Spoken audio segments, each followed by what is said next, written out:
when they're by themselves for extended period, they learn who they really are. And a lot of guys don't like that person. Yeah. All right, well, we have an amazing guest, a special guest today, Mr. Cameron Hanes. How are you, buddy? I'm good. I don't know about amazing, but I am a guest, and I'm glad to be here. You are a human with a beard and tattoos, so I guess I am amazing. Then you are amazing. That's fit right in around these parts. That's for sure. No, it's great to be here. I mean, you got the Black Rifle is a movement, and to be here and be on your podcast feels special. I always Wikipedia people just to see what comes up first, and I realized today, and another reason why you're amazing is we have the same exact birthday. Really? Years October are a little 2nd. different, but October 2nd. Humble Matt, everybody. Yes, I am. I am 13 years older than you. I was like, look at that. No wonder, you know? Well, I have a story to tell. When my son, he was getting out of basic, or no, he just graduated RASP, I think is what it was. And you talked to him. And as a famous ranger, that was a big deal. He's like, I can't believe I talked to Matt Best. So, That's great. I mean, you didn't have to do that. I think you texted me or messaged me and asked if you could call him. And I'll never forget it. And he won't forget it either. But to me, that, as your son or your kids, you want them to succeed. And that moment is something that I'll always remember. Thank you. Oh, well, no problem. I enjoyed it. It's interesting because throughout the years, I've talked to, friends and people that have wanted to join the military. And, all of us here at the table, we're military guys. And just speaking in your son's tone and obviously you raising him, I'm like, I didn't want to give him false confidence, but I knew he was going to pass. It's like, of course he's going to be a good ranger just because the product of your raising. And anybody that follows you on social media, you see that you put hard work in and you take the hard right over the easy left. And that mentality translates so perfectly into the special operations capacity because that's what you have to do. You're uncomfortable all the time. So I was like, man, he's living the best life as a ranger right now or wherever he is and having a great time. But pretty cool that, were you nervous when he was like, let me go into the craziest infantry unit in the Army? Yeah, that was, I kind of was reflecting back on how I raised my boys and my daughter too, because I was thinking to myself, I was wondering if I pushed him too hard because I had this moment where he was a deputy back home. He'd, worked at Cabela's, done all this. Then he was a deputy and he'd been a deputy for a couple of years. And he tells me he wants to quit that job, which I thought was like a career job and a very important job for the community. Very proud of him. And he said he wanted to join the Army. And I was just like, then I was going back on my head thinking, did I make them feel like just having a good job wasn't enough? Because I'd say we don't want to be average. Average is a failure. And then I was like, why did I say that? There's nothing wrong. If somebody is happy and content serving their community as a deputy, that's great. We need that. And I was wondering if I had said something or many things over the years that made him feel like that wasn't enough. And he just said, he's like, no, he goes, Dad, I got more to offer this world. And how did that make you feel? It was rough because I was thinking, what if, I don't know, you never know what's going to happen. So I was nervous. He went into the Army. Of course they make all these promises, like they offered him a Green Beret contract and all this. And, most people don't make that. So then they're stuck to whatever contract they signed to get that. To that exact point, not a lot of people know, but the best Army recruiting tool ever is the 18 X-ray and 11 X-ray contract, option 40 to be a Ranger. Because when you look at the class, and I'm sure if you went down to see your son graduate RASP, you can look sometimes and see what they used to call, I'm an old guy, but worldwide, and you see how many people fall out. And if you quit or fall out of the selection process, you go to something called needs of the Army, which means you're getting fucked. You're going to the worst duty stations ever. I mean, I've ever... Korea?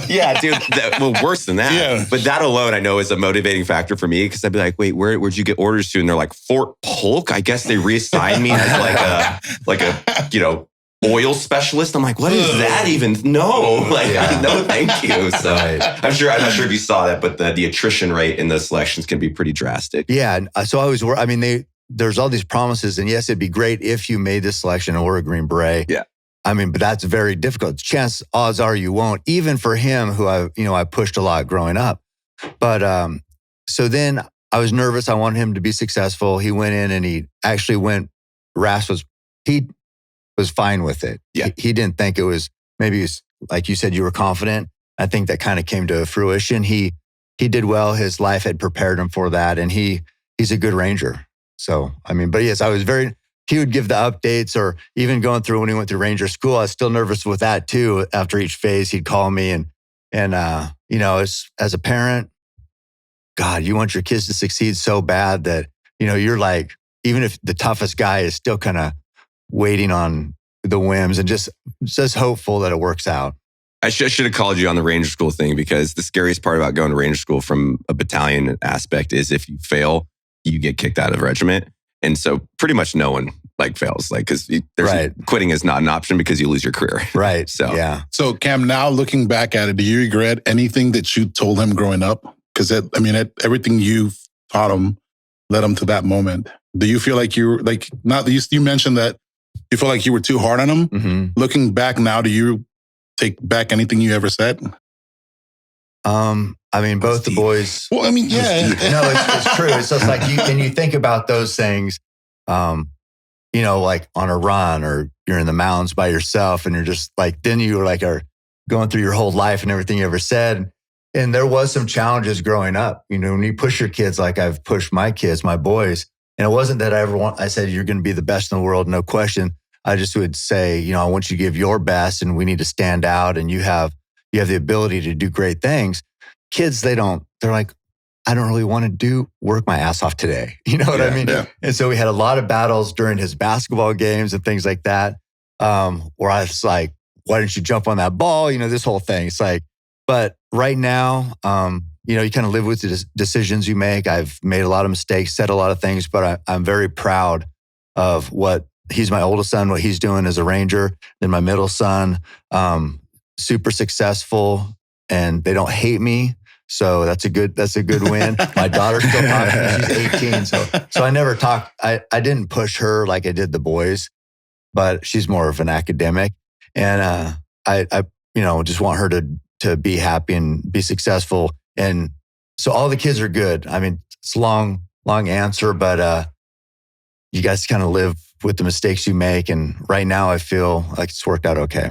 So you said something that was hyper compelling in there for me, was when you said you're out in the mountains or on these long runs, you have a lot of time to think about things.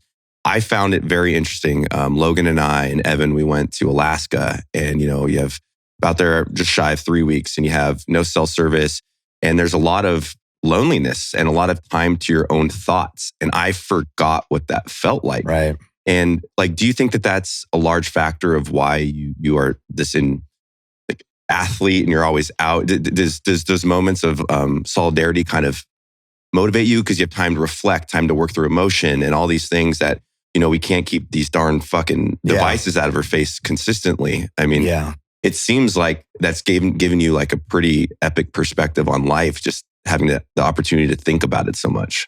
Yeah, I think that, you mentioned being by yourself. You forgot what that's like. I wrote, my second book was called Backcountry Bow Hunting. And in that book, I talked about fear. Nobody wants to talk about fear, but when you're by yourself in the mountains and you do have all that time, I wrote in that book, I said, a lot of times people learn when they're by themselves for extended period, they learn who they really are. And a lot of guys don't like that person. Yeah. They're like, okay, well, this was terrible. I never want to be alone in my thoughts. Because you're so vulnerable by yourself. You can create issues. Yeah. Like I've taken guys back there and they for sure thought their girlfriend or wife was screwing around. It's like, because you make these problems in your head, your mind, and then so that they want to leave the hunt. But I think to answer your question, Matt, I think a lot, as I talk about in the book, a lot of my childhood kind of prepared me. I was by myself a lot because of, divorced parents and this or that. And so I learned how to do it by myself, how to navigate through life by myself, how to talk myself, push myself, I guess. And now it's paid off, and it's not something everybody's good at. Some people don't like that time, so much time alone. It's one of the hardest things there is to do because, as you mentioned, the distractions, and we're just never alone in our thoughts anymore. Ever. No. We don't have the time to endure. Shameless plug for your book. It's available right now. But hey, how about Cole Kramer, right? That was that. Yeah, you know Cole well. I do. Dude, I love Cole. I always have to tell this about Cole. So if you can help keep up with this, we call him Skittles. Because he's a weird dude. Yeah. Because I love him to death, by the way. Cole's an amazing, amazing human, one of the best guides in the world. We go on our bear hunt. It's like day 2. And he's like, you guys want some trail mix? Yeah. So I put this handful of trail mix in my mouth. I would expect that the colored little things are fucking M&Ms. He put Skittles in there. And I'm about to chip my tooth. And all of a sudden, trail mix? Yeah, and I'm like, you put Skittles and trail mix? He's like, M&Ms, I don't know. bro. I just put them in there. And so like the whole rest of the trip, we're like, Skittles. Yeah. Come on, Skittles. So, He always does it really early in the morning too, when all the Skittles are freezing cold. Oh, Yeah. right. So like Those things there's do a get little hard. there's a little- I mean, yeah. underrated candy. I mean, Skittles are good. Skittles are delicious. I Yeah. just don't know if they pair And well trail with mix, with yeah. trail mix. I expect an M&M in there when you're eating a trail mix. No. It's like kind of like Yeah. ice cream on a steak. Yeah. Both individually are great things. They just don't pair that well. See, I didn't get to experience the hunt with Kramer. I was supposed to go, and then what happened? It froze or something? We couldn't go? Yeah, you were gonna go do the float trip up in Alaska last year, and it like completely froze over. So you kind of like do everything on a raft, and you float down this bank and everything. Like super cool trip, and it was hunters just with like them, they couldn't get out. they got stuck in there. Like Trevor had to like go fly in to like help him like figure everything out to get it out of there because it was so nasty with the weather and everything. But we hunted Kodiak a lot. Were you guys on Kodiak? Right. We were on the peninsula. Oh, the peninsula. Okay. We used to go and hunt the Sitka blacktail during the rut. And that's what we were going to do. You get flown in there. Yeah. And you are on a raft, but my buddy Roy, who got me started bow hunting, he was with Dwight Shue, another bow hunting hero of mine. He was the editor of Bow Hunter magazine for many years.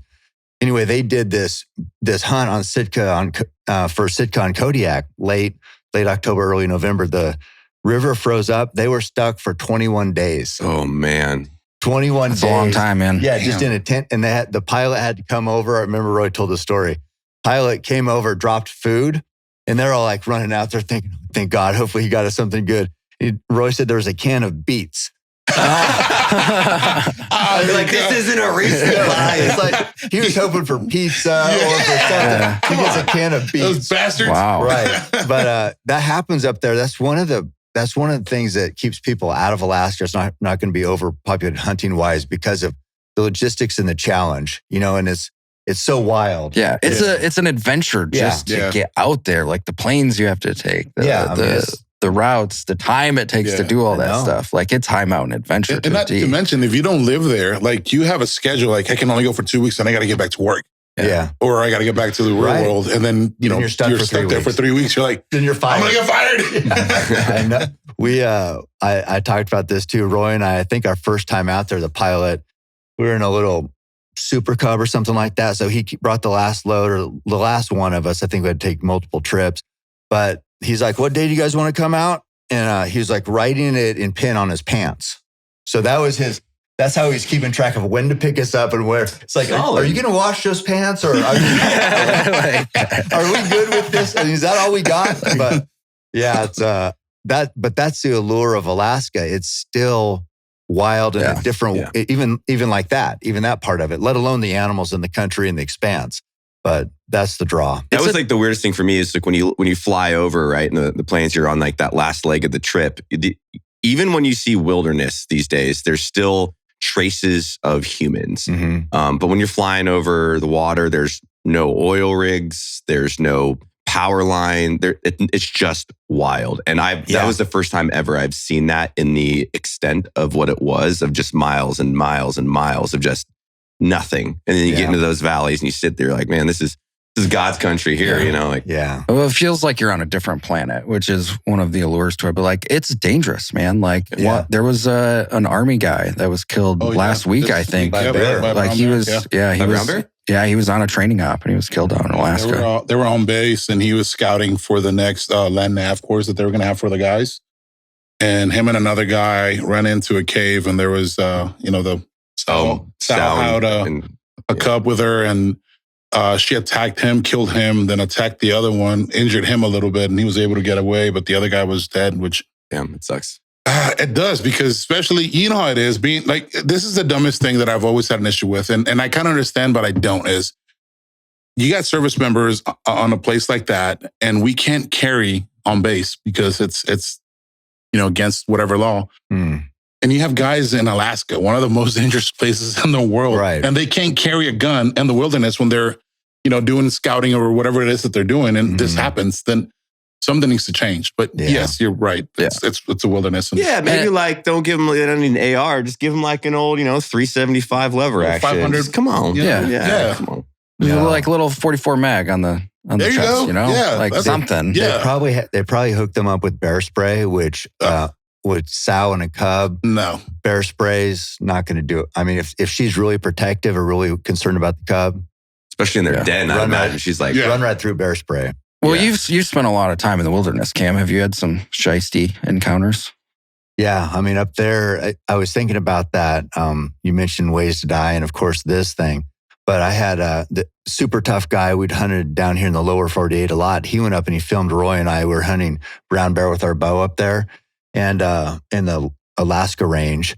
And he stayed with us for 9 or 10 days or whatever. He's like, I've never been on a hunt where I thought I was going to die so many different ways. I mean, it's like snow. We were on the snow machine. Of course, the bear, crossing rivers, being stuck in a cabin because his snow machine broke down. So we said, stay here. We'll send somebody back later. Then he's by himself. And it's like, I think it was 2 or 3 days. Damn. And so, yeah, it's then you get into the bear encounters. And it reminded me of a good story. It's not Roy never told or wrote an article. He's a guy, like I said, who got me started bow hunting, and he died in 2015 while hunting. But I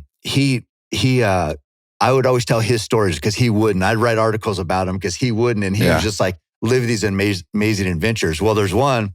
He called me right after this, and he's like explaining what happened. Well, the dens. So in the spring, they dig their dens in on steep hills, and then they go in and it's like a little hook and it's around the corner so the wind doesn't blow into the den and they're kind of protected.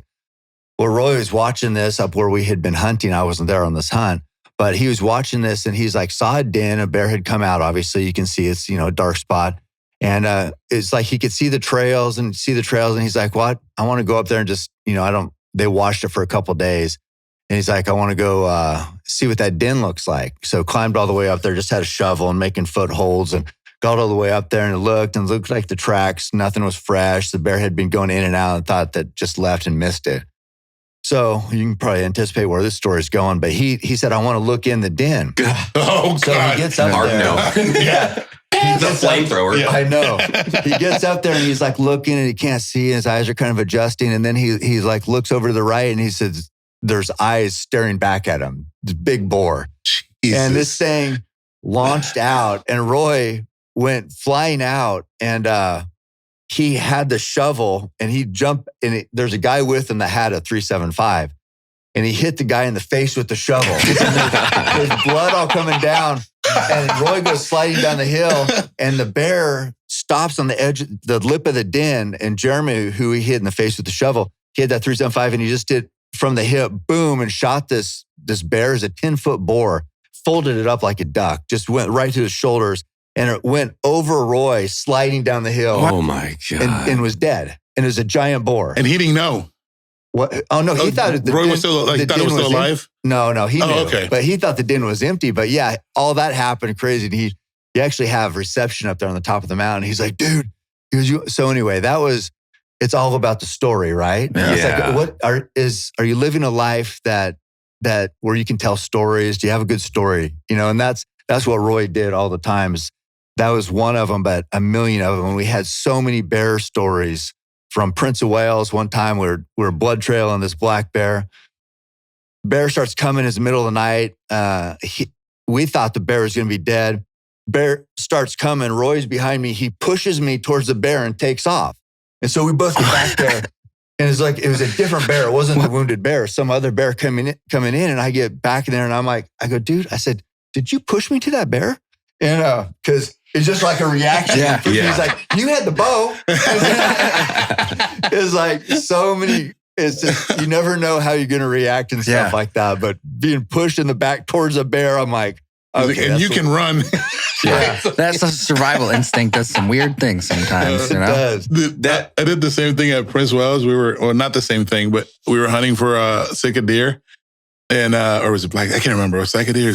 I didn't remember, but we started climbing and dude, I remember seeing blueberries everywhere. And I was like, man, why do bears love doing this shit? So I like lay down and I'm like rolling everywhere and grabbing 3 over here and then grabbing 3 over here. And like, you could have got shot. Yeah. And then in my head, I was like, dude, I saw some hunters on the other side. Yeah. I think I'm a black bear. Yeah, you make a good mount, you know? Yeah. You good mount. Just right there in the mantle. Right. I mean, if they explain that, because you'd be like, how could you shoot another hunter? You know, that's always like, how could you think that was a bear? It's like, well, that'd be easy to mistake. I mean, who lays there and eats berries like a bear? Wearing clothes. Yeah.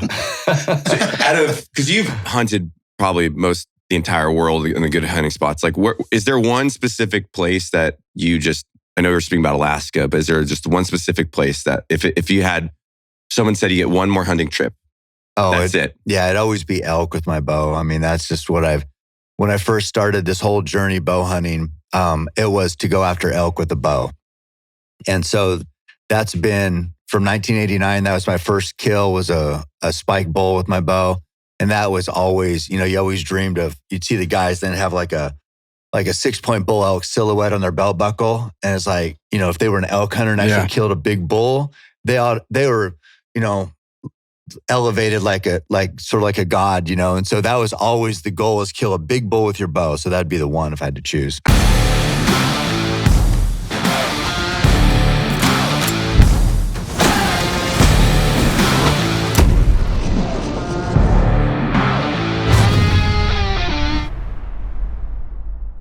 I'd say you've killed a few because I see your gym and all the elk in there. But so many elk in there, Cam. I know. Is there like a specific place like Montana, Utah, Colorado, California? Just because, and it's the bulls are the biggest on the San Carlos Indian Reservation, but not just because of that, but it's because of the connection, like the people of the tribe, that tribe is so, I don't know, I just love the people and I love the history down there. Feels like magical elk country.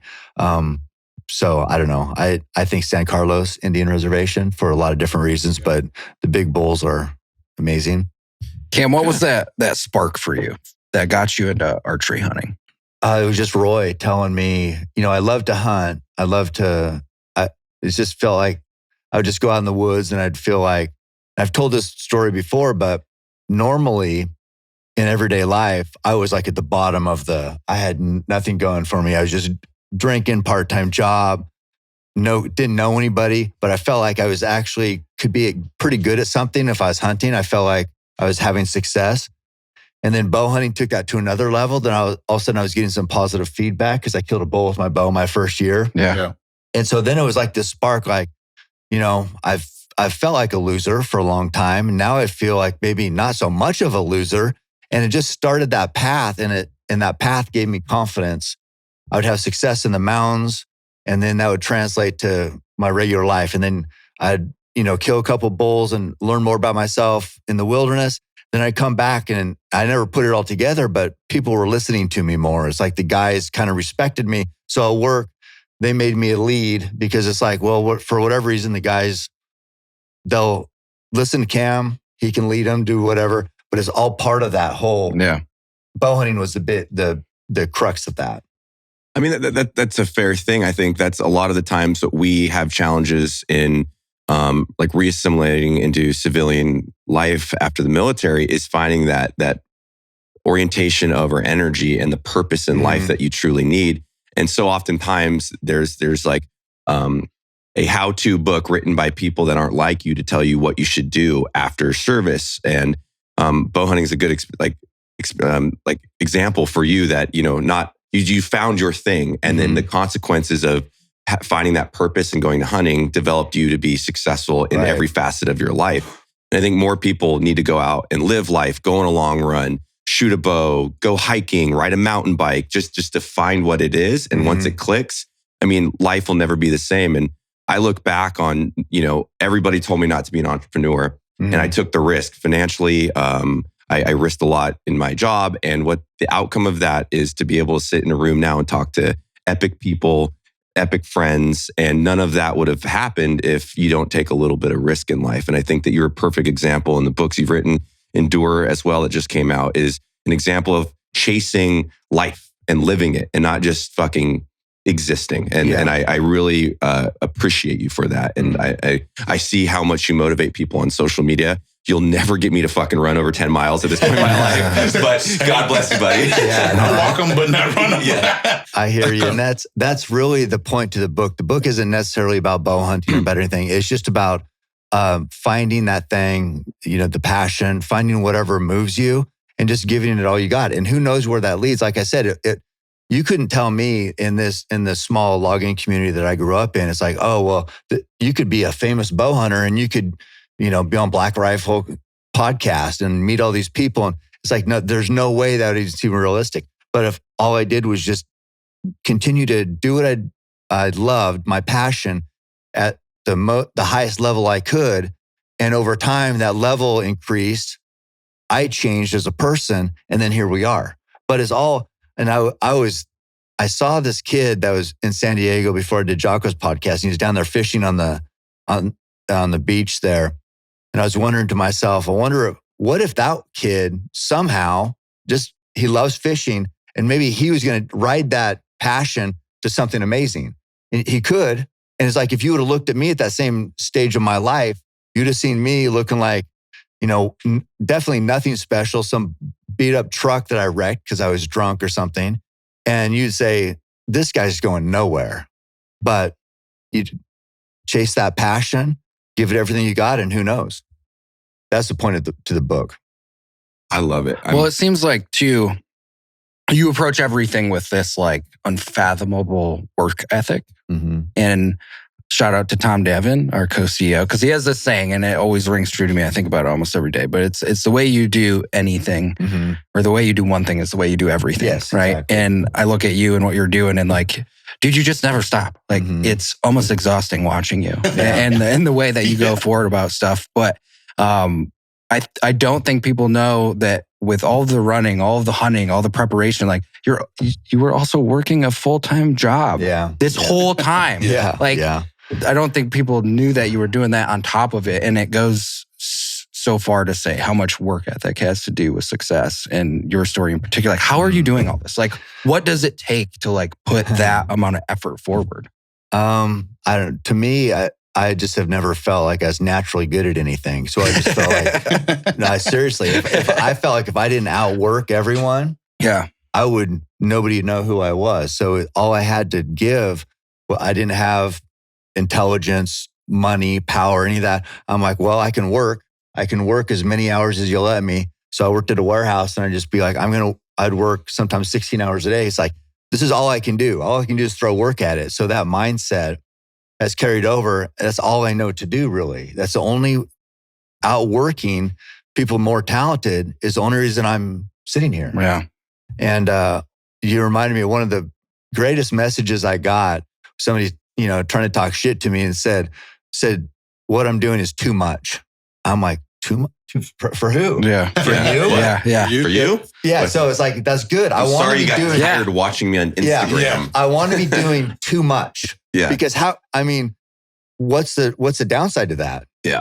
And so that's all I've tried to carry that mindset, just throw work at it and see what happens. Yeah. Well, I think that's such a good message specifically for veterans coming out of the military and like trying to figure out that transition period, because so much you're like, man, I focus so much energy into being a soldier or a Marine or a sailor. And like, now I have to completely do something to the 180 of that. And like, it's hard to like figure out what you're going to do. But like, if you have that mentality where like, it doesn't matter, like I'm going to figure it out eventually, but having that mentality, like I'm going to outwork everyone around me, like that will craft success. Yeah. And you're a perfect like leading example of that. You need leaders in our community, I think too, as well, to that influence people to go out and do things. Because a thing that I don't think a lot of people realize is when you're in the military, life is so structured. You're told when to get up, you're told when to eat, you're told what to do, you're told when to go to sleep.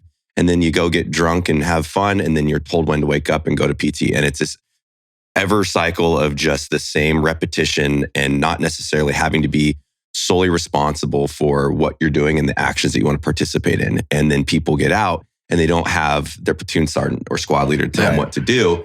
And so for me, I love people that are actually living it and doing it, because that influence people like that to go like crush life. Because you see on social media, and we all know the people that jog for 5 minutes and film themselves and post it and say they crushed a run, and they lie because they want to project something. Hey, if that's their life and it makes them happy, God bless you, do your thing. But it's nice to see people that actually live it. And I respect people like that. And again, I'm just massaging Cam all day on the podcast. But it's true. And I think the world needs more of it. And I know that there's a lot of military people you've inspired to like get out in the wilderness. And I'm thankful for that, for the support in our community, man. And dude does a great job at answering. Because I remember when I first started shooting my bow, which I was telling you the story a little while ago, Tyler over at Archery Country, which said hi. When I first started shooting at his shop, he was like, you know who Cameron Hanes is? I was like, dude, I don't. And he goes, look him up. So I looked you up on Instagram. And I was like, oh shit, this dude shoots, runs. I was like, I'll skip on the run, but shooting his bow, cool. You're missing a leg. I think it's okay if you skip the run, Crispy. And anyway, so like I started shooting, and then like I would tag Cam on some videos here and there. And like he was so quick to respond. And like I'm nobody, you know what I mean? I'm looking at this guy that shoots professionally and does all these awesome hunts and shit. And I was like, cool. And then for him to reply back, I was like, that's fucking awesome. And that's kind of what made me fall in love with the bow hunting community or the bow community, was because of that welcoming open arms that you were like, I don't care who you are. Do this or do that. Or you were like, good job, or keep at it, or whatever it was. And I was like, man, that's freaking cool. Like to have someone like that. And to touch on what Matt said, like that was around the time that I had gotten out of the military, and I was freshly wounded, didn't know what I was doing. I was trying to figure things out. And, I was in my head a lot, like we talked about earlier. And even till today, I tell people like the strongest muscle that we have is our brain. And once you let that wrap around all these negative things, you're done. You're not going to get out of it. And so I was trying to find different outlets to do different things. And I've always been afraid. I was afraid at the time to shoot my bow because of my hands. I didn't think I was going to be able to grip it. Right. And if I did, was I going to like cause some sort of accident and hurt myself or someone next to me? And that's when the guys at Archery Country were like, dude, come in after hours. Like they didn't have to do this. So they had me come in after hours, and I started shooting a kid's bow at 30 pounds. Just to get the routine. Just to get comfortable with it and feel with the release and stuff and whatnot. Right. And so they had me there 3 nights in a row after hours. And I went from 30 pounds to 40 pounds to 55 pounds. Then I graduated, and I said, I'm good. I want to go hunt.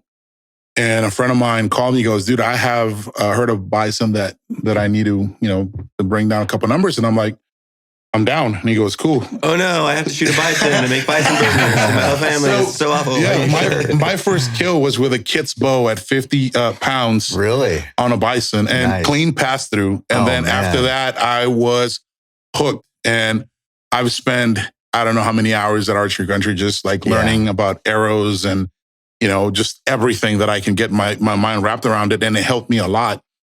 Not in hunting, but also when we do these events with the adapted athletes, which you need to come next year too, because it's awesome, man. I think you'll love it. But it helped me out a lot because at that moment I drew back and nothing else mattered. Everything else was gone. My injuries didn't matter. None of that crap. Like, you draw back on a deer or something and all that shit goes away. Your problems, all the shit you're going through, that animal and your bow don't give a shit. Right. What's going on outside? You got to make that perfect, just great shot, make sure it's ethical.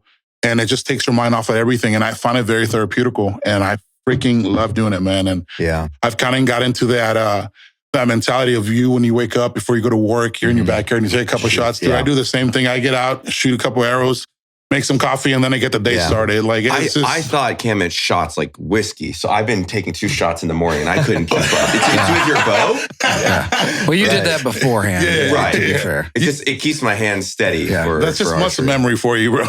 Well, I have a confession to make. So you said that I answered you right back, and got back to you and all that.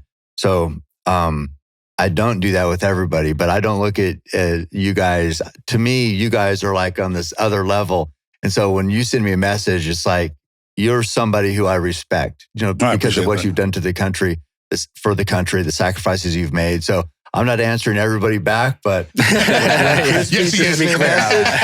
answering it back just because I got, I'm the odd one out sitting here. You guys have served our country, and it's like, I'm indebted to that. So when I get a message and it's from you, you're going to get an answer for sure. But I look at, I don't feel like, I have some followers, but I feel like I'm just the guy who works hard, and you guys have actually done something worth celebrating. So I don't know. I can't tell you how much I appreciate the sacrifices you've made for our country. My son is in the Army right now, and I feel the same about him, because it's a different level. You can make an impact on society. You can be a leader in your community, but if you haven't served your country, it's not the same in my eyes, and I haven't.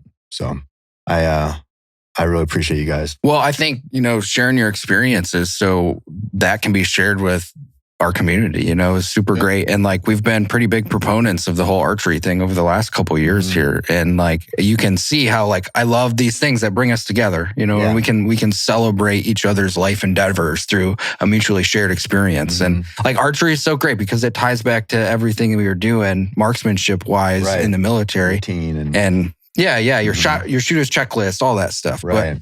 And it's primal. Like you get back to like a stick and a shooty stick. It's essentially like what it is at its basis level. But you're pretty predominantly in the archery space. Like what is it about bows and arrows that like really draws you to it? Yeah, I mean, I haven't hunted with a rifle since I started bow hunting. So I've only been bow hunting since 1989. And I don't have any issues with it. Like when my kids were coming up, I started them with the rifle because I wanted them to have success. And you go on some hard bow hunts, get your ass kicked. That's not how you want to introduce a kid to it, because the kid would be like, "Oh my God, this is terrible." I actually did that with Tanner. He was 14. He drew a spike bull tag. We drove from his football game on the coast all the way to the other side of the state of the mountain. No sleep. Hiked him all the way in there, pouring rain, November. And I could see that would be a good way to make somebody hate hunting. But that's why I don't take like my wife to Alaska. Right. We go to like, Texas Highland. Exactly. We're going to go walk around for 2 miles. Because, it's killing, drive. killing an animal, regardless of where it is, there needs to be some, to appreciate, you have to do it. You don't know how you're going to react to it. There's got to be some reverence in the moment. It doesn't matter whether it's high fence or Alaska or whatever. When you're a new hunter, taking the life of something, of course, we do it every day with our checkbooks at the store, but actually the one with blood on your hands, that's a unique experience. And however you get the new hunter, a kid or like your wife involved and can expose them to that wide range of emotions, that's a win. And it doesn't matter where it happens. You just got to do it and learn from it. So I always like it because I usually harvest one giant animal a year or whatever, probably a little more, but I give a lot of food away. And it's when like you're barbecuing. I know people talk about it all the time, but it's kind of fun because every time we're making burgers and people eat them, like, what is this? I'm like, oh, this is like an eland or a bison that I shot. And it's such a good conversational point, and then the health aspects of it and the whole nine. But I did want to touch on what Logan was saying, because we do that veteran adaptive athlete shoot, and we just finished ours up this year. And it's cool because I think a lot of times when people look at veterans having issues and transitional issues and PTS, or name the thing, it's not really individualized treatment. That's why I sit on multiple like nonprofit boards that are specifically oriented towards treating an individual, not a group, right? The group mentality is great. Yeah. But they tend to just blanket prescribe antidepressants and all this other stuff. And I'm like, we probably could have fixed a lot of that if we just went out and bow hunt. And what I've been seeing over the last couple of years, even this year, there's people that were kind of completely lost in life. And you see him, one of the guys couldn't even use his shoulder, pulls it back with his mouse. First time he's ever shot a bow, hits the target from like 20 yards. He's like, like you could just see this fire in his eyes. And he's like, oh man, I think I want to get into bow hunting. And we're like, yes, let's do it. Right. And that's a life-changing moment that seems so simple to average people of like, what, you shot a fucking bow and arrow, who cares? But it's different because you got to walk around with a bunch of other guys that society might deem that they're not as capable as someone with all their limbs. Like, that bullshit, wrong. It's just a matter of adapting to your injuries and making it better. And then Crispy's story of how he started shooting and now he's out there being a mentor to some of the younger guys. It's this evolving thing that we're trying to put together. And I'm just thankful for like all the people that participate. Dudley comes out and helps us out. And it's freaking awesome. But yeah. All right, let's get into your book a little more. Why did you write this one? This is, what book number is this for you? 3. Number 3. Are you stoked on this one? Obviously you wrote it. Well, I wasn't like chomping at the bit to write a book. Esther, who's my book agent, before I knew anything about it, she called and said she got my number, I think from Jim Shockey, and was talking to me, and she's like always fired up talking. And so kind of sold me on the idea that maybe we could do it. Maybe it could help people. And so that's where it started. The end result, I didn't, it's been selling well, pre-sales and all that stuff. I don't really care about any of that. What I care about is if it's impacting people. And to answer your question, it feels like, or the feedback I'm getting so far after day 1, people have read it already, listened to it already, and it's the impact I was hoping for, a positive impact, maybe pulling back the curtain on some things. Maybe some people can look at things a little differently through a different lens. And now that's what I wanted. It wasn't about the money, or it wasn't about I need to talk about me more. I hate doing podcasts, actually. I love talking to interesting people. I don't like when I'm supposed to be the interesting person. Right. But I just want my story to be able to help people. So it feels like it's doing that. And okay, the biggest question though, did you or did you not read your audiobook? I did. Yes. Yeah. Sweet. How stupid did you feel reading that thing? Oh, it's terrible. I was reading mine, man, and I'm like, because you have like, I don't know, I'll tell my experience. I want to hear yours, but like, you're sitting in the booth for, it's an arduous process, right? You're just like 4 days, 12 hours a day. And you're like, you start to blur lines, and I'd be reading stuff and adding thes and random words. They'd be like, and stop, Matt, that's the, not tree. I'm like, oh God, and then you're trying to like, tell a compelling story and put the emotion in the words that made you write that sentence. Yeah. And I had a very challenging time, especially on some of the stories, like, my teammates passing and stuff. I'm like, well, how do I say this with a revering tone, but then also like compel people to like be in the moment? And so hard. What was yours like? It was miserable. I mean, I was actually getting mad. They'd say, you'll need to do that line again. And I was like, pissed that they were making me do it again. I'm the one who didn't say a word or who said it wrong. And it's just like, I was just like, this is terrible. It took me 4 days, about what you're saying, all day. I've never been more exhausted. I like the fact that you read it, because on the way here, actually yesterday, my buddy Lane called me. He's like, dude, his book's out on audio, or what is it? Audio book or whatever. Yeah. And then he's like, have you downloaded it yet? I was like, no. He's like, and he sent me credits to get it, and then he sent it as a gift. So I downloaded it on the way here. I was going to start listening to it, but then I got a text like, are you almost here? And then, It's always weird when people download your book in audio, because they essentially listen to your voice for 9 hours or whatever it is. You're like, sorry, I hate listening to my own voice. It's why I never listen to a podcast once it goes live. So. Yeah. No, I mean, you'll have a radio voice, so you shouldn't hate it. But I was, the big thing for me, I mean, reading the book, I always like when the author reads it. It was terrible work, but I was so thankful that Joe read his forward and Goggins read his afterword. Oh. And making, like, I have to do it. It's my book. I mean, I don't have to, but you're obligated. Those guys didn't have to, and they did. So they went to a studio. Joe did it his, but Goggins went to a studio, scheduled the time, did the read, and reading out loud. I was like envisioning what he was going to sound like, because I always see him just like yelling, like, come on, pussy. I'm like, that's going to be, is that, you're going to read the whole thing like that? Yeah. So, but seriously, I was just so thankful that they took time out and also did that, because I think it helps the final product. The day that I write my book, I'm going to read mine too. But is there like a ESP you do button? Spanish? Yeah, like an ESP, like when I can't say it in English, is it, can you hit My it? My name is, hola, mi nombre es. Yeah. Will you write it in crayon too, so that I can read it? Yeah. No, we're doing pictures for you guys. Yeah, it's a picture book. Picture book. Yeah. Just for Marines. Yeah. Picture coloring book? Yeah. Oh, yeah. I mean, you have some pretty cool pictures. The one, I don't know if you ever seen this, Cam, it's of Crispy. Like, he's humble-ish. least to the internet, not to me. I'm just kidding. But there's a picture of Omar, and he is essentially tied down with his arms open because he's burnt everywhere in his entire body. Oh, yeah. And it's one of the most fucking gnarly photos I've ever seen because I was talking to him about it. And I'm like, they like pinned him down so he couldn't itch his skin. I'm like, that is miserable.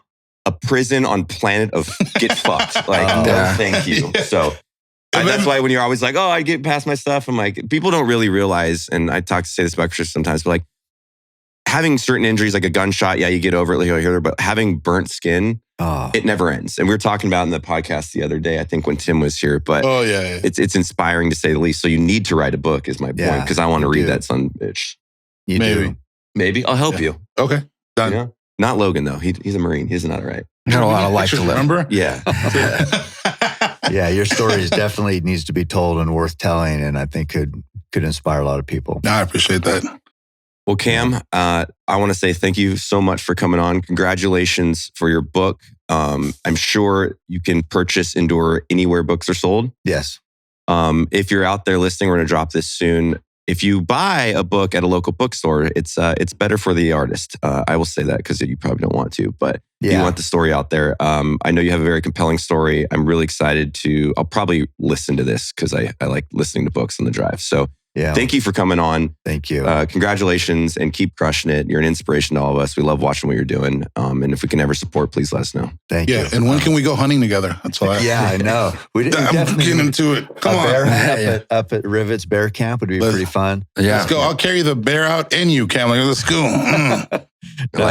Thanks for the opportunity, guys. You guys are, like I said, are another level, something I look up to and aspire to be like. And I just really appreciate this time. Awesome. Go out there and buy Endure.